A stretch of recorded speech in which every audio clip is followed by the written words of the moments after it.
Nos últimos meses, venho distante das book-redes por estar voltada aos meus projetos pessoais. Eu não sei qual a dimensão que está tendo esse assunto hoje, mas desde quando eu fiquei sabendo disso e as coisas que eu pesquisei para poder dar a minha opinião hoje me levaram a acreditar na grande repercussão que ele teve. Se você não sabe do que eu estou falando, apresento a vocês a leitura performática. Segundo o dicionário do Google, a palavra performance é um substantivo feminino que significa atuação ou desempenho. Já no site Esperarte, diz que é uma construção física e mental que o artista executa num determinado tempo e espaço, na frente de uma audiência. É um diálogo de energia em que a plateia e o artista constroem juntos a obra. Mas essa que eu falei por último é uma expressão artística. E a polêmica de que vamos tratar hoje, ela traz uma crítica a esse manifesto performático da obra literária.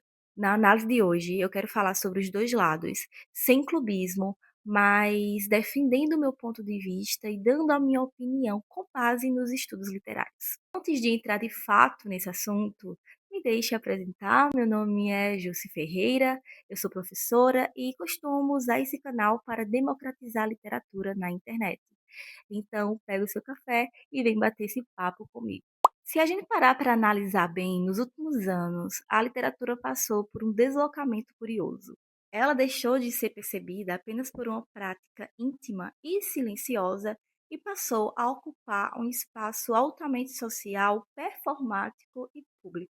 O livro que antes majoritariamente ocupava esse campo da interioridade, hoje aparece no feed, né, nos vídeos de rotina, nas estantes separadas por cores. Diante disso, surge uma acusação recorrente, que é a leitura está virando performática. Quando eu falo na leitura performática, eu me refiro a um tipo de relação com o livro que não está necessariamente na estética da leitura, essa experiência da interpretação da obra, mas na construção de uma imagem social do leitor. Ou seja, o livro passa a funcionar como signo, como símbolo de repertório, como marca de identidade cultural. Nesse sentido, a reflexão do sociólogo Pierre Bourdieu fala muito sobre esse fenômeno. Ao tratar de conceito de capital cultural, ele demonstra como determinados conhecimentos, hábitos e referências operam como forma de distinção social. Ler determinados autores, exibir alguns livros, comunicar que você está lendo determinados títulos, sempre comunicou pertencimento a essa posição simbólica. Mas é fundamental conhecer algo antes de qualquer julgamento. A leitura sempre teve uma dimensão estética e simbólica.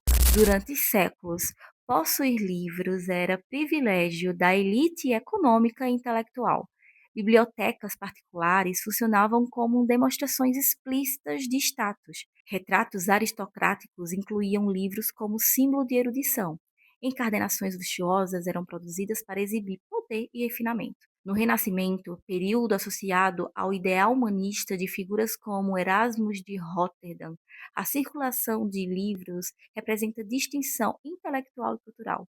Já no século XXI, com a consolidação da leitura silenciosa e a expansão dos clubes literários, a figura do leitor culto ganha ainda mais prestígio social. Ou seja, a estética da leitura, ela não vem das redes sociais, ela ultrapassa aí as gerações. O livro nunca foi apenas conteúdo, ele também foi objeto simbólico, cultural e marcador. O que muda na contemporaneidade não é a extensão da dimensão estética, mas a escala, a velocidade e a visibilidade dessa exposição. Ao mesmo tempo, se olharmos para a teoria literária, vamos perceber que a literatura ela não se esgota num objeto físico. Segundo a estética da recepção, a obra literária ela não se expressa apenas no objeto físico, mas ela se concretiza de fato no ato da leitura. O texto literário oferece lacunas, espaços de determinação,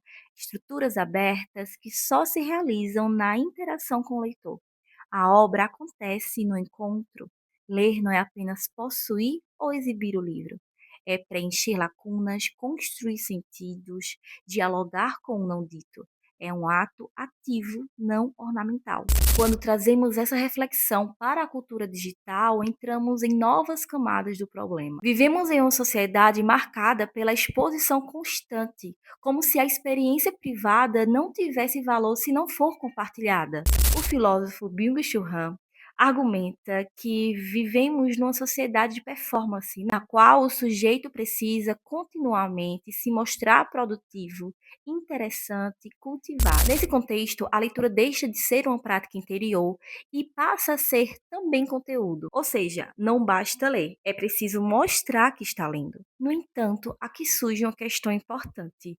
Por que a leitura rapidamente é questionada como performance? Porque veja, nós compartilhamos estudos, nós compartilhamos os nossos treinos, a comida que comemos, as festas que vamos ir, nós compartilhamos o aniversário do amigo, do namorado, do colega. Ou seja, a cultura digital é, por definição, uma cultura expositiva. Porque então, quando alguém compartilha um livro, a suspeita ela surge com tanta força, sabe? Talvez porque a leitura ainda carregue esse sentido simbólico, essa estética. E também, talvez porque o livro ainda funcione como um capital cultural. Talvez porque também ocupar o lugar do leitor, historicamente, seja ocupar um lugar de distinção. O que eu acredito é que nem todo compartilhamento é performance. Muitas vezes ele é desejo de compartilhar mesmo, um desejo de criar uma comunidade, de incentivar uma conversa, de mostrar que, olha só, eu estou lendo esse livro e isso aqui vai ser importante para eu criar determinado pensamento. Ou eu estou lendo Machado de Assis porque eu quero entender o que se passa na cabeça do Bentinho. Eu estou lendo Clarice Lispector para compreender melhor toda essa extensão do mundo.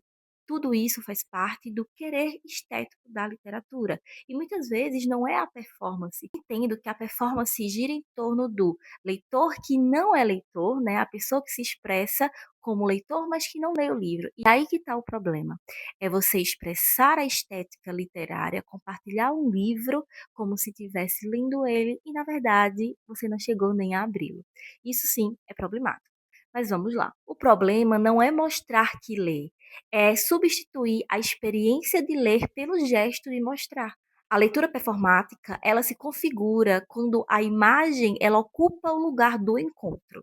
Quando o livro é constantemente exibido, mas raramente discutido. Uma das principais bases do meu clube de leitura, estudos literários, o Erudição, é que a leitura precisa de tempo. É por isso, por exemplo, que a gente segue uma lógica de ciclos. Então, vamos ter 6 ciclos durante esse ano e cada ciclo com 2 meses de duração. Então, um livro é lido durante 2 meses. Isso é porque a leitura exige tempo, exige embriaguez, exige silenciamento e exige interioridade. Ela não se deixa seduzir apenas pela lógica da instantaneidade. Quando o foco se desloca instantaneamente do texto para a imagem do leitor, algo se esvazia. Não porque a imagem seja ilegítima, mas porque a experiência deixa de ser central. Diante disso, surge uma pergunta prática mais essencial: como divulgar livros sem cair na leitura performática, nessa estética que todo mundo está julgando na internet? Talvez a diferença esteja do deslocamento do objeto para a experiência. Em vez de compartilhar sua capa, é importante também compartilhar uma inquietação que o livro provocou. Em vez de compartilhar o tempo todo as fotos das estantes, compartilha também qual daqueles livros te causou uma grande euforia, uma grande catarse, por exemplo. Fala do processo, das mudanças, das discordâncias, das opiniões. Revela essa ação real, descobrir que ainda não se compreendeu uma obra 100%, mostrar que a leitura ela é difícil, mas ela é prazerosa.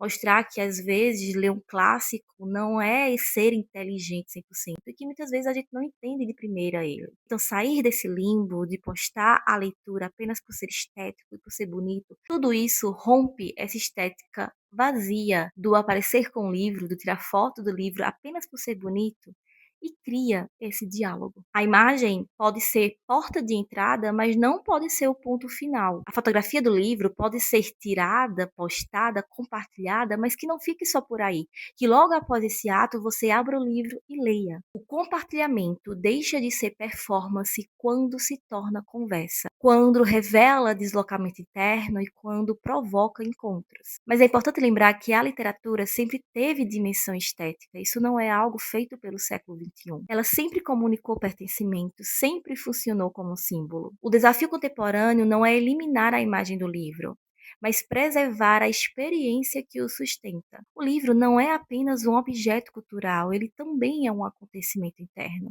E quando o livro deixa de nos atravessar, talvez não seja a performance o verdadeiro problema, mas a superficialidade. Foi extremamente importante a gente debater esse assunto até aqui. É importante que a literatura seja esse meio, né, de expressão dessas dúvidas, desses incômodos. Essa foi minha opinião. Eu quero saber qual é a sua. Responda aqui abaixo. E lembrando que o Erudição está entrando agora em março no seu segundo ciclo. Neste ciclo, nós leremos Noites Brancas de Dostoiévski no mês de março e será o único ciclo que nós iremos ler 2 livros. Então, no mês de março, nós leremos Dostoiévski e as meninas do clube que leram o primeiro ciclo escolheram Clarice Lispector e eu selecionei Laços de Família para o mês de abril. Então, no ciclo 2 do Erudição, nós iremos ler em março Dostoiévski com Noites Brancas, que é uma novelinha pequena, que no instante a gente consegue ler em março, e em abril nós leremos Laços de Famílias, que é um livro de conto também bem rapidinho. Tá? Então, se você quer participar do clube de leitura de livros clássicos, eu vou deixar o link aqui na descrição. Nesse link, você vai fazer a sua inscrição. Então, você colocar seu e-mail e tudo mais. E logo depois que você envia, o próprio site do Google Forms vai te enviar, ele vai te mostrar, na verdade, uma aba onde vai ter o link do clube. Então, não, assim que você enviar, não saia do Google Form. Espere que ele atualize e vai ter o link do clube e lá você pode acessar e entrar no clube, certo? Caso você se inscreveu e não apareça para você esse link depois que você envia o formulário, fala comigo que a gente se resolve, tá bom? Fique à vontade, seja bem-vindo, é gratuito. E nós também faremos estudos literários por lá, tá certo? Um cheiro e até o próximo vídeo. Tchau!